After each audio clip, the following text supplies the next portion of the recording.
Norman PD cracks down on drunk driving. The Violence Against Women Act is headed to the Senate, and the president arrives at Atlanta after the fatal massacre. OU Nightly starts now.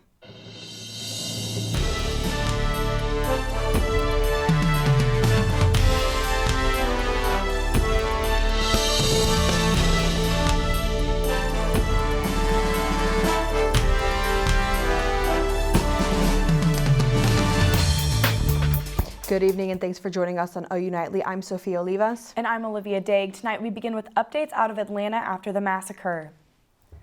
Many in the Asian American community are still on edge after Tuesday's fatal shootings at 3 Atlanta area spas. Meanwhile, police continue to investigate the motive behind these shootings as the community asks they be designated as hate crimes.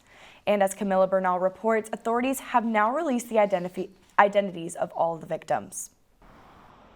As authorities continue their investigation into the Atlanta area spa shootings, many are calling for the focus to be on the victims. I do think that it's important when we move forward and cover this case that we do center the narrative around the victims and the families of this crime. These are their names: 74-year-old Soon C. Park, 51-year-old Hyung Jae Grant, 69-year-old Soon Ja Kim, 63-year-old Young A. Yue, 33-year-old Delania Yan, 54-year-old Paul Andre Mitchells, 49-year-old Xiao Ye Tan, and 44-year-old Dao Yo Fong. One of the women killed was a single mother of 2 boys that have been left behind.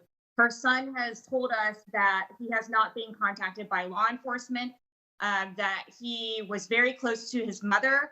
Many are also asking for the killings to be prosecuted as hate crimes. It's a hate crime against a minority community. It's targeting Asian American businesses. It's targeting Asian women.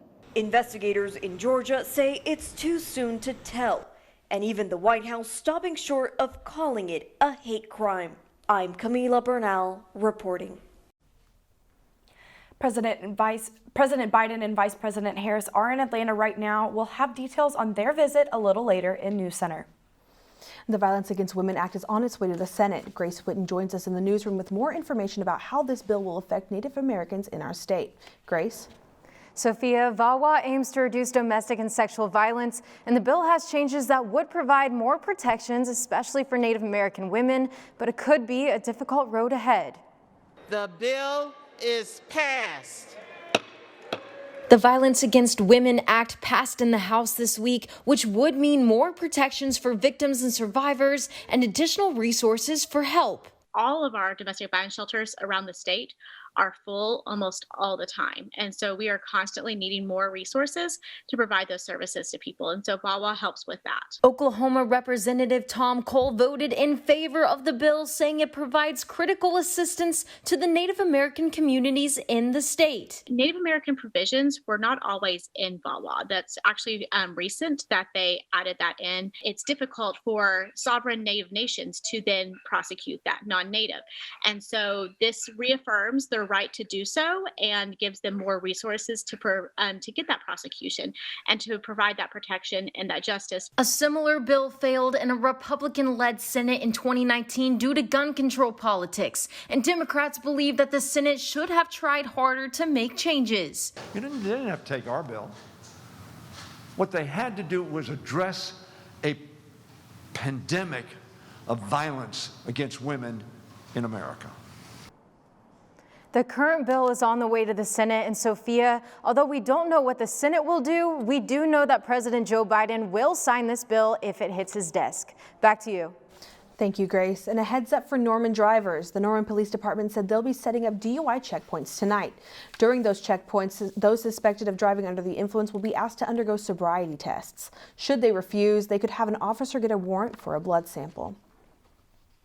As the vaccine rollout continues in Oklahoma, the spread of coronavirus is slowing. The state health department reports an increase of a little over 300 new COVID cases. This increase brings the current active case total to 11,865. The Oklahoma death toll stands at slightly more than 7,600. And with those numbers of vaccinated people rising, more and more are packing up and grabbing their passports. OU Nightly's Lauren Johnson has more. A year into this pandemic, people are tired of their staycations and ready for a vacation. This travel agency right here in Norman is booking flights left and right. Michelle's Destinations travel agency tells me as vaccines are being administered, airline tickets becoming cheaper, extra stimulus money coming in, they're noticing some Oklahomans are ready to get out of their houses fast. I am seeing those last minute trips really starting to, I need to go away Friday. I need to go away tomorrow. What have you got? And I'm seeing destinations that we have always sold, but we're getting more interest in. But that doesn't mean there's not concerns. They have a lot of questions, and that's why we spend a lot of time with our clients to make sure that those questions are answered. So some of the questions have been about the delay in passports, which is a concern. Other questions have been, well, what happens when we get there? Is something going to happen? How do we schedule the appointment for the return back to the States? And all of those things, we walk through them with the clients. So I took it to social media to see what some Oklahomans think. Some show concern, but 73% of those that participated say they are ready to travel. One says they got tested for COVID after their trip and said, even in the midst of the pandemic, we need to live and enjoy life. Of course, with extra caution, but go have fun and travel. Others say they are waiting to travel for a few more months to give the opportunity for everyone to be vaccinated. Shelly Ramirez at Michelle's Destination says she's comfortable with traveling and answering any questions for those that want to get away. I've been traveling through the entire pandemic except for like 2 months, so I feel confident in when I talk to people and kind of put them at ease. Traveling a year into the pandemic is becoming more popular. If you plan on vacationing, make sure you still take precautions. Lauren Johnson, OU Nightly. Now, whether you plan on traveling or not, the CDC is still recommending that everyone wear a mask in public. And if you take a walk outside, you will see it is absolutely beautiful out there. It really has been. It's almost like it's time for spring. Emma Landeros has more on that with meteorology and weather. Emma?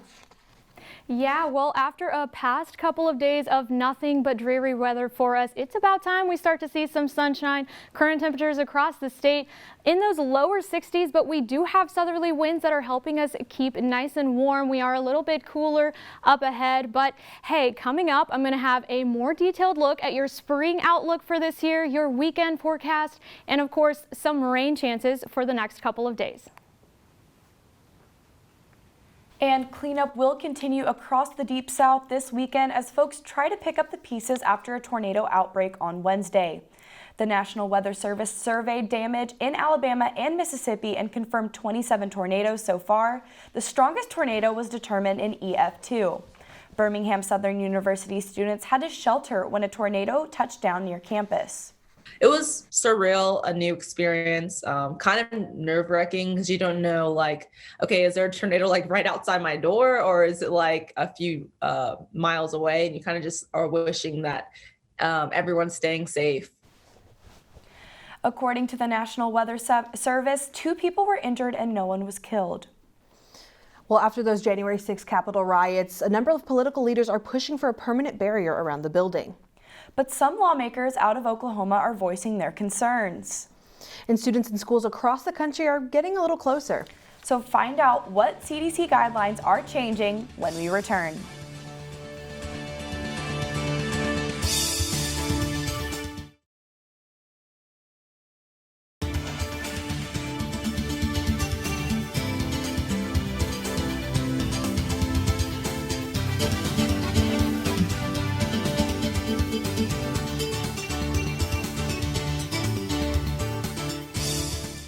Welcome back to OU Nightly. This week, Capitol Police will begin scaling back the perimeter fence erected around the People's House after the January 6th Capitol assault.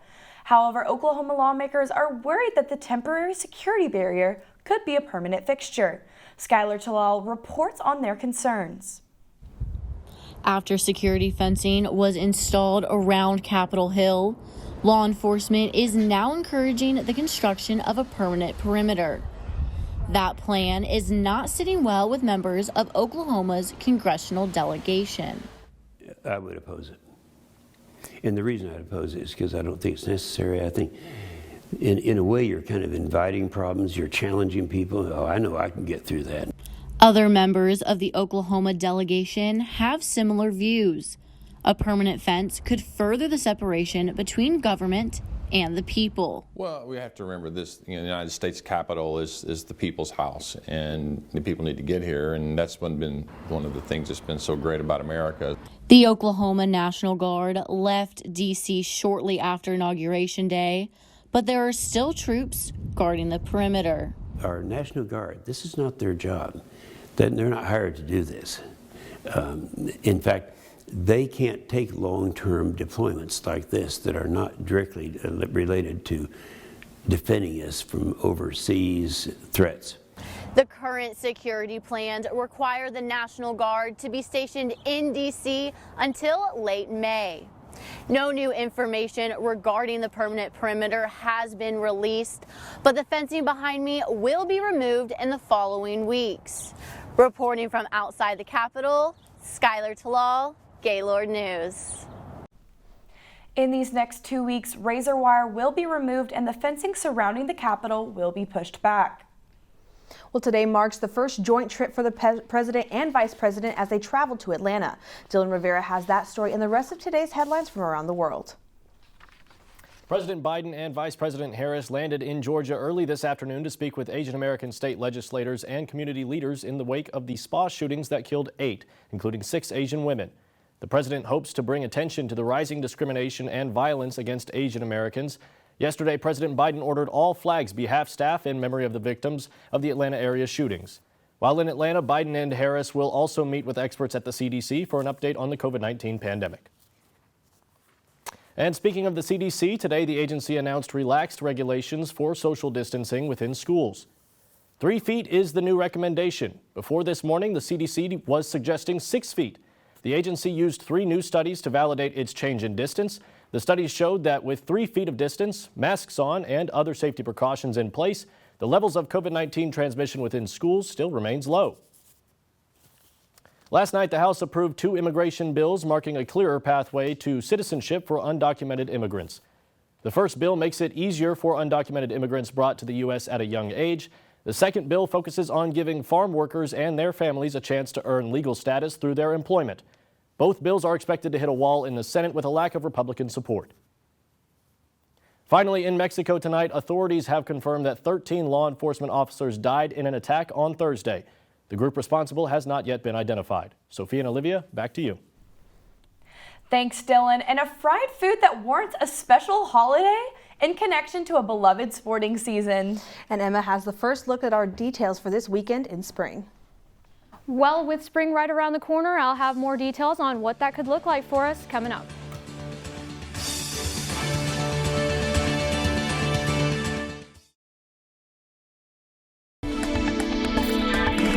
Welcome back to OU Nightly.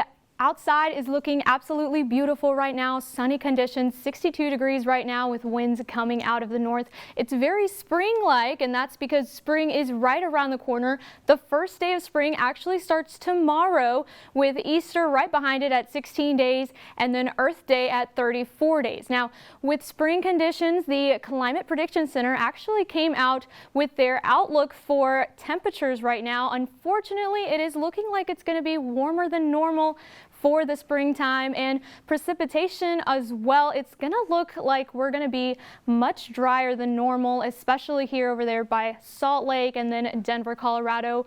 We're going to have less precipitation for us there.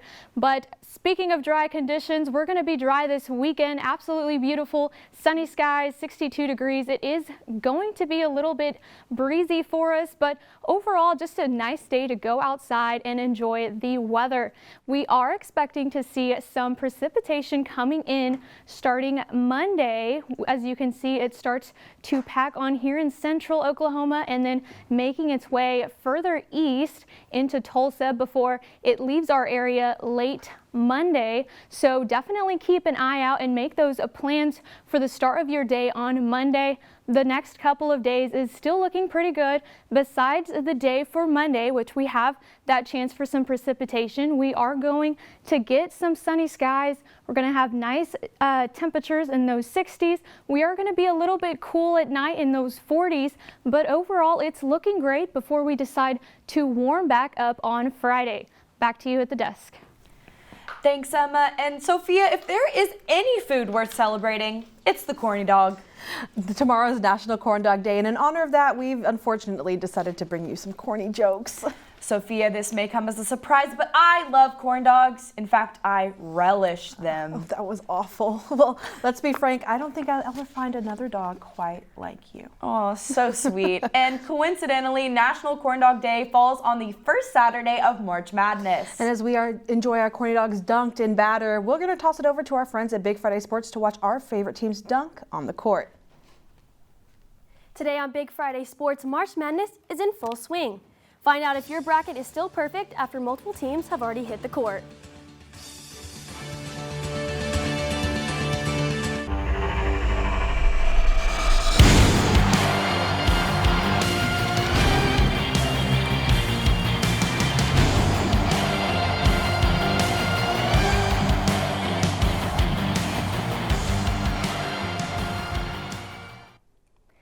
Good afternoon and happy Friday. It's time for Big Friday Sports. I'm Addie Crawford. And I'm Kaleigh Tingelstad. We have lots to cover, so let's get started.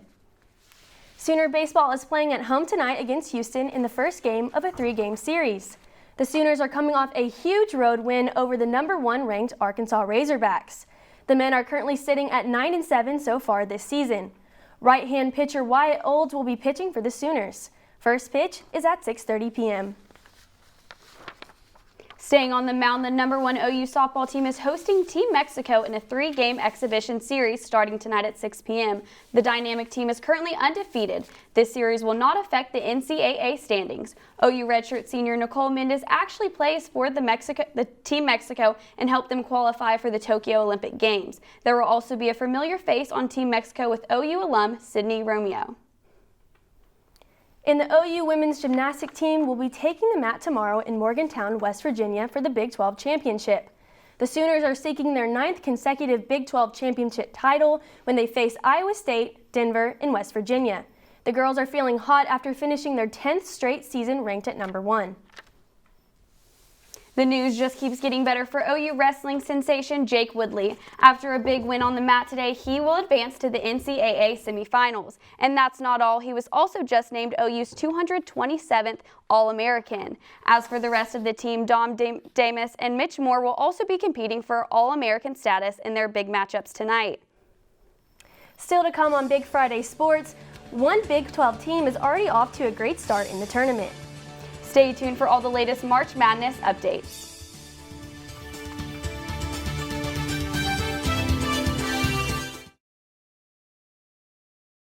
Welcome back to Big Friday Sports. If you have any weekend plans, maybe to go watch a game, highly recommend watching it outside. If you go into a restaurant, we do have great conditions overall this weekend. Lower 60s for us. It is going to be breezy, so take note of that, but absolutely beautiful to go outside and enjoy the weather.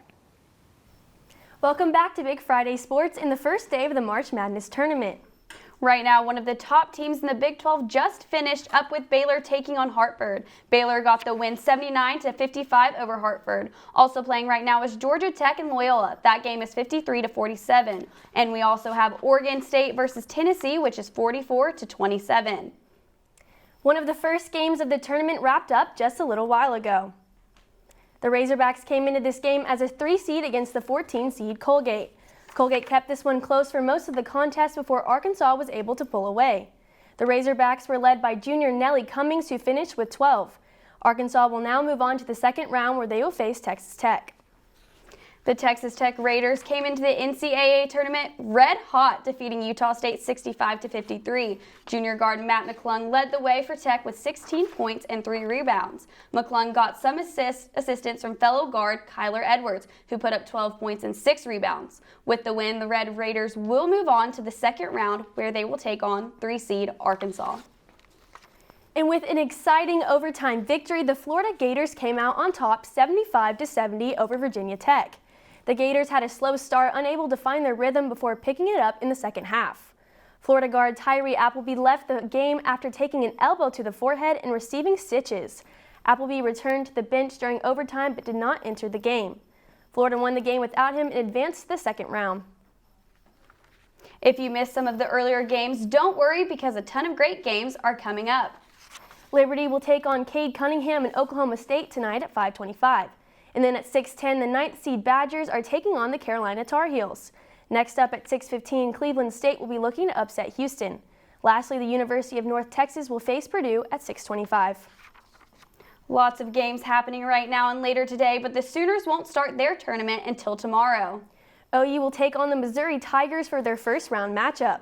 Lon Kruger's squad ended the season on a bit of a skid but have a chance for redemption in this tournament. The Sooners will be short-handed with the absence of Davion Harmon and looking to fill that void. The bulk of the scoring responsibility will likely fall to seniors Austin Reeves and Brady Manick. This game is scheduled to tip off at 6:25. Well, Addie, my bracket is not doing great after these last couple of games, but I'm feeling confident in my Final Four. I'm going with Gonzaga, Baylor, Illinois, and Alabama. Alabama has been on fire recently, and Michigan is not going to get in their way. Kaleigh, I'd say my bracket's doing pretty good so far. Our Final Fours actually look pretty similar. I'm taking Gonzaga, Baylor, Illinois, but I'm going to go with Florida State. The Seminoles have had a little bit of a roller coaster season, but I think the potential is definitely there. Well, that's all we have time for today. Stay safe during all this March Madness, and best of luck to everyone's brackets. For Big Friday Sports, she's Kaleigh Tingelstad, and I'm Maddie Crawford. Good night.